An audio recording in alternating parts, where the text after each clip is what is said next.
del Grupo Parlamentario del PRI para presentar voto particular.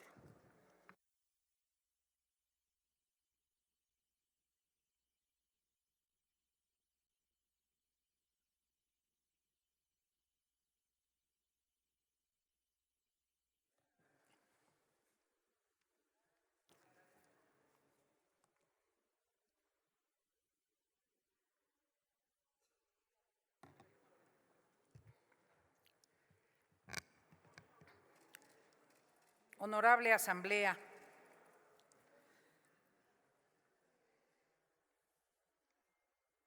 desde luego, nuestra solidaridad con los trabajadores, estoy convencida que de todos los legisladores y de todas las fuerzas políticas es una convicción. Sin embargo, ¿cómo se transforma esa convicción, ese concepto, en una realidad y luego en una política pública? Tiene distancia, particularmente cuando se esgrimen argumentos que no corresponden al texto legislativo. Escuché con mucha atención la presentación del dictamen, con respeto porque aprecio a quienes conducen los trabajos en las comisiones a las que pertenezco. Y si lo que se argumentó correspondiese al texto legislativo, me hubiese sido mucho más difícil dirimir el sentido de mi voto. Pero no corresponde. En primer lugar, las reformas hechas a vuelo de pluma, sin pulcritud jurídica, sin concatenación adecuada del articulado que se ha reformado, con vicios de procedimiento, en ningún momento garantizan que los recursos que se confiscan, que se decomisan a los trabajadores, se van a reintegrar a los trabajadores. En ningún momento en el articulado o en los transitorios, curiosamente la materia de fondo de esta reforma está en los transitorios, lo cual ya deja mucho que desear. En ningún momento se dice la palabra garantizar. Se dice la expresión se procurará.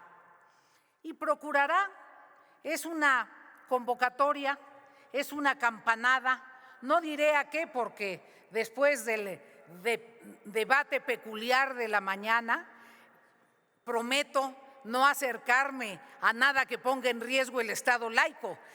Quiero reivindicar el valor del Estado laico en este recinto. Pero evidentemente,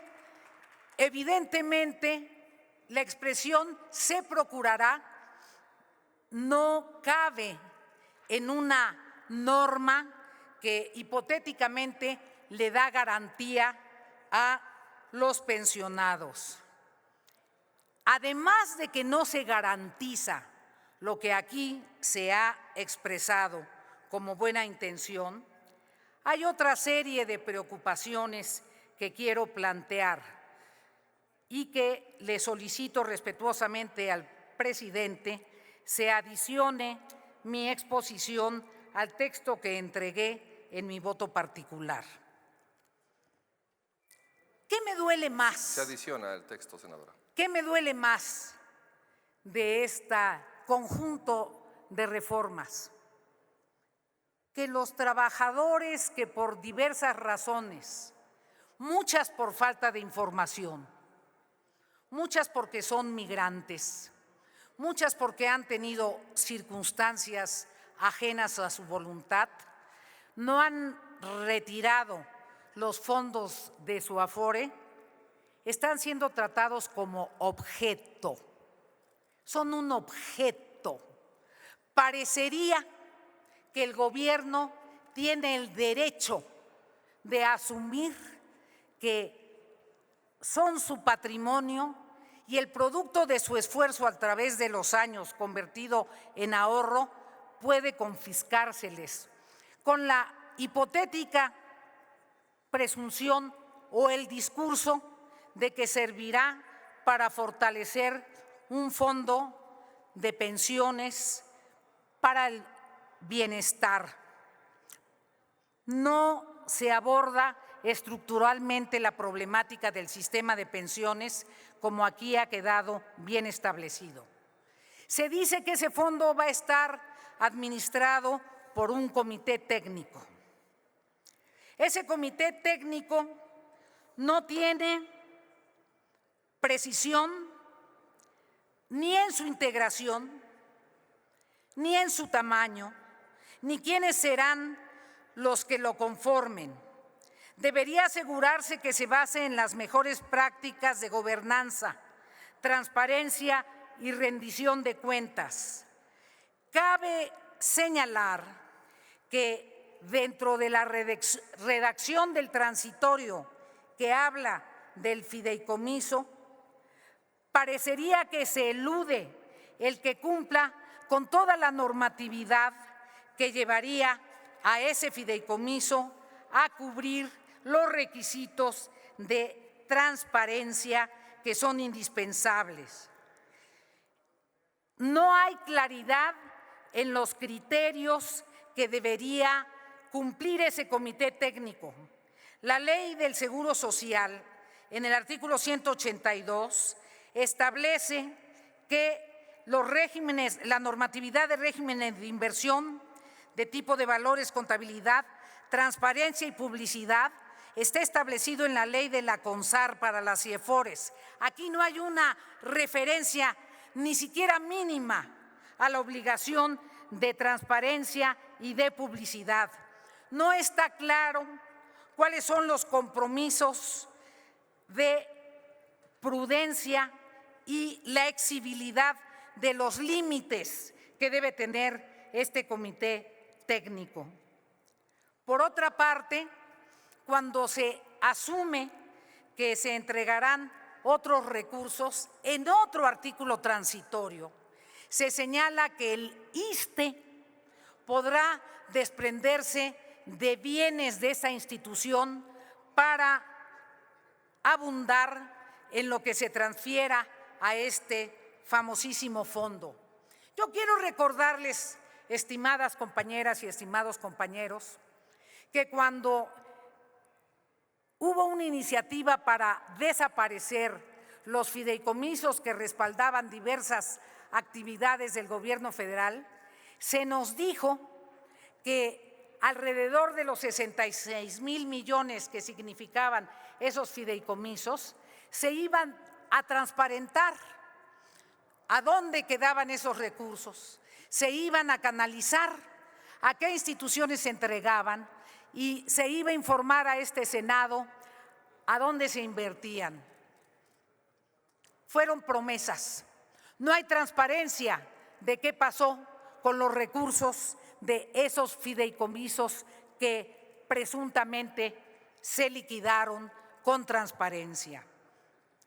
Utilizar las cuentas de los trabajadores, que las reformas no precisan la definición de inactivas, que generan confusión si pueden ser activas en desuso, que no hay claridad en la temporalidad de la inactividad.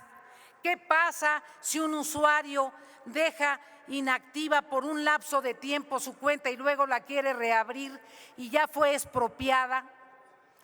Y el 9 transitorio, que señala que este decomiso de recursos se hará en 60 días, sin publicidad, sin notificaciones, sin que se haya comunicado ni al cuentaviente ni a sus beneficiarios.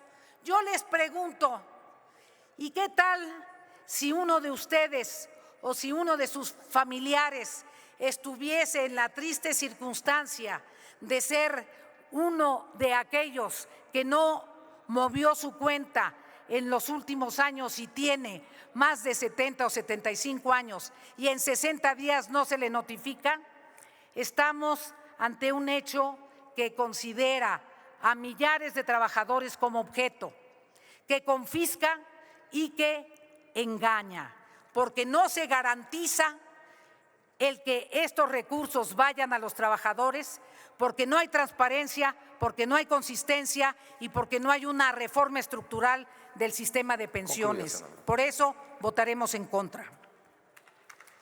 Gracias, senadora. Para atender su petición, se incluirá en el diario de los debates el texto de su intervención.